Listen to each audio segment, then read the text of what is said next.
And joining us as a lady who is no stranger to the Observer. It's always a pleasure to have on. Let me say a pleasant good evening and welcome to THA Deputy Chief Secretary, Dr. B.Yisrael. Pleasant good evening, ma'am. Good evening, good evening. A pleasure being here. Thanks for having me on. It's always a pleasure to have you on. Well, the news out of Tobago, as far as the crime situation, is a bit worrying to many people. And I'm certain Tobagonians would share those sentiments. Of course, the Chief Secretary has announced a police force, which will be a major component of the Department of Public Safety. And we've heard some talk about that, and I believe the legal logistics are still being worked out. How are things developing? So you are right. I think Tobagonians are probably most concerned because unlike our brothers and sisters in Trinidad, we are not used to having, more than a handful of murders on the island for the entire year. And particularly, we are not used to having gun-related murders because in the past, what we've seen are, some domestic violence issues and that kind of thing. So this is very, very, very troubling for us at this point. But you are right. The Chief Secretary outlined a series of activities that we have begun really working on, looking at this issue of crime as one that is way bigger than just the policing part of it. Yes, that is important. Yes, but he has really called on all of us Tobagonians to get back to, loving each other, get back to looking out for each other, being our brothers and sisters, keepers, to get back to that, in addition to the issues pertaining to the security mechanism that we are working with on the island. Yeah, and I want to say this. I don't believe it's too late, but I think that there has to be a shift in culture. In the sense that I don't think people understand when you say a tourist spot or a tourist destination, that issue of crime, that underlining of crime is very, very important. When I heard the National Security Minister said, listen, it's just overlapping of what's happening in Trinidad, I couldn't believe it. I mean, there was no justification for the sister isle to be under this sort of stress with criminal elements.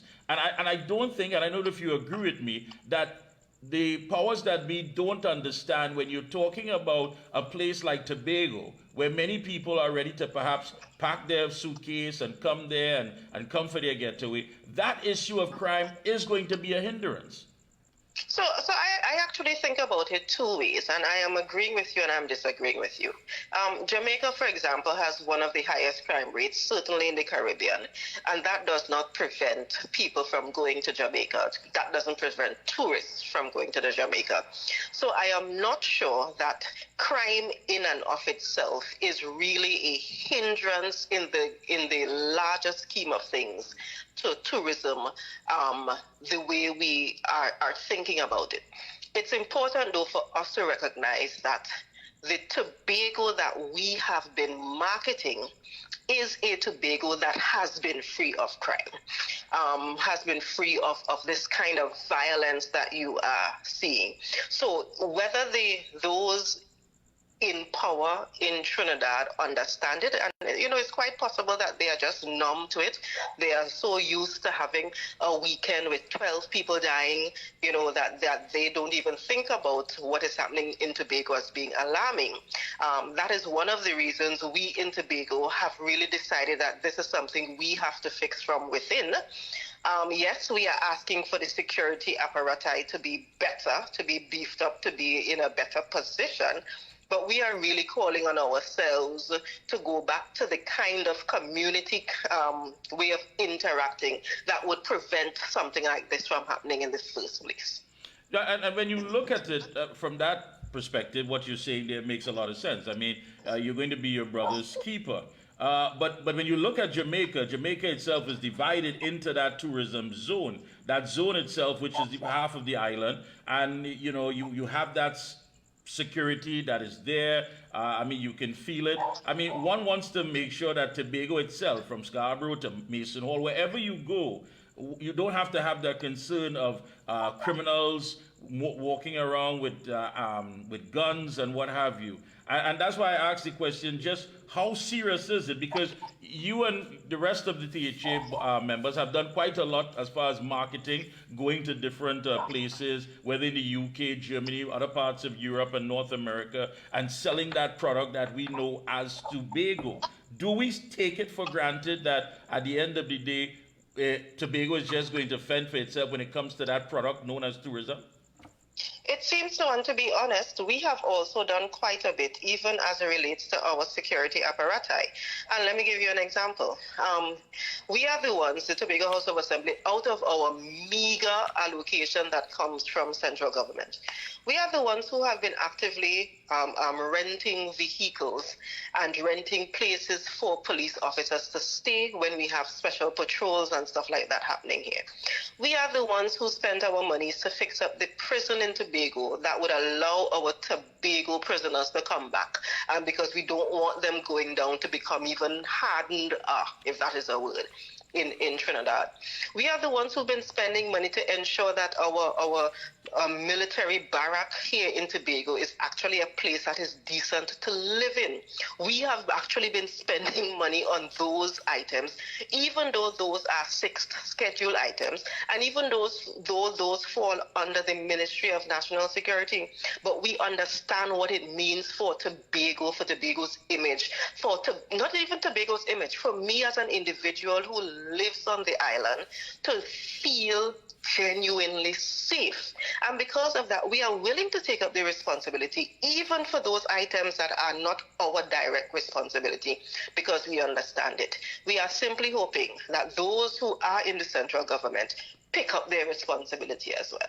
And with that, we're also hoping that those who are in central government would say, listen, as far as the legal aspect of it, that this is not going to be something that is going to be wasted, where I believe it's a great opportunity. Perhaps the Attorney General, the powers that be, that have to frame the legal work to make this a reality, do not half step and seriously say, we're going to put our best foot forward. I think at the end of the day, what we'd like to see, and especially I think Tobagonians, is that some harsh penalties, harsh enough that people who think that they can go to Tobago as a safe haven and hide out or go ahead and carry out and ply their criminal trade would have to think twice, 3 times, 4 times, knowing quite well that, hey, things are different there. It is a no-nonsense zone. And I think that the security mechanism that we are proposing, which is twofold, in the first instance, it is really asking the TTPS and the Ministry of National Security to just beef up what is currently here. That's on one level. But what we are also requesting is that we are allowed, the same way, for example, when you go to Port of Spain, you see Port of Spain police, or you go to Arima, you see municipality police in Arima. We also just want the ability to be able to do that in Tobago, because currently, to make that a reality, the Tobago House of Assembly has to send a Tobago bill to Trinidad to have it taken to the Parliament for them to debate and for them to agree on, while the municipalities in Trinidad do not need to go down that very lengthy road of getting their security apparatus. And that is the little step that we are hoping that they will agree with. Unfortunately, a couple of years ago, when Mr. Orville London was the Chief Secretary of the Tobago House of Assembly, a similar document was sent to Port of Spain, and we don't know what happened. So, well, nothing happened. At least nothing happened in Tobago for us to see that it actually went through. We are hoping that this time, because of what is happening on the island, they do not take that same route, and they allow us to simply to have our Tobago security apparatus, which will then beef up and give the TTPS a little bit of wiggle room, so that they can deal with the kind of harder set of crime that is happening, while we focus on the kind of community policing that is needed in Tobago.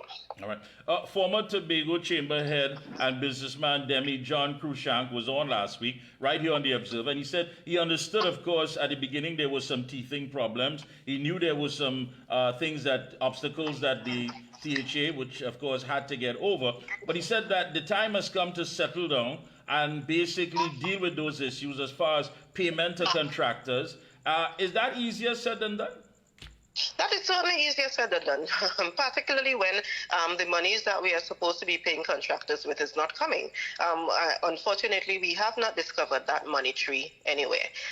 And unfortunately, or fortunately for us, we have made a decision that even though the monies were sent from Trinidad to pay specific contractors in Tobago, we have made a decision to use the money to pay the contractors that are owed, and not just the specific ones that are friends of the PM and friends of those in Trinidad. So maybe in a situation like that, that is why we are having a little bit of a hard time paying all of the contractors that we've met owed to. Because the reality is, when we came in, the THA is in debt in multiples of the amount of money that we receive every fiscal. So there's no way we could have actually been able, there's no physical way that we would have actually been able to pay off all of those bills, just simply because we don't get that much money every year. Full stop. Do you find it challenging to communicate with Tobagonians to understand this process? I mean, that basically what you're saying is that the hindrance is being caused perhaps deliberately. Is it a matter of undermining the THA? Well, I don't know that I want to be on public record as stating that. I just want to be on public record as requesting that all those who have the power to do what they have the power to do, use it for good and not for evil. Yeah, Dr. B.Yisrael, I want to thank you so much. You're quite right, and really and truly, I hope that as time go along, we can hear that you have the resources, because I know you have a lot of plans on the agenda and things that you want to implement to better the lives of the people on the Sister Isle. Yes, certainly. Thank you, and I love continuing having the conversation. Thank you so much. All the best to you, and keep up the good work. All right, bye. Indeed.